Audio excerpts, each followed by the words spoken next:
What's up, beautiful people? Another day, another study. We've talked a lot about insulin resistance and diabetes on my channels. This was an interesting study I came across that looked at red light therapy and the glycemic effect in healthy adults. Well, we assume they're healthy because they didn't measure their BMI or adiposity, but they didn't appear to have any metabolic disease at baseline.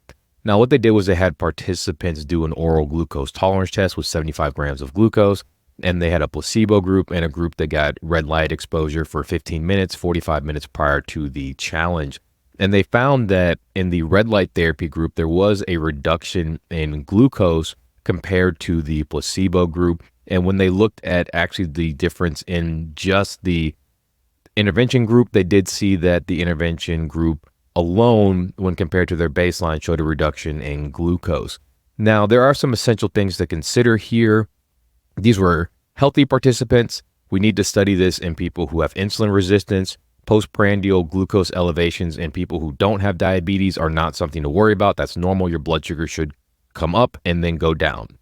We also need to look at the acute effects and the long-term effects on glycemic control in people with diabetes. Acutely, we do worry about high fluctuations after you eat. And then we also worry about random fluctuations throughout the day. Both of those are associated with adverse outcomes.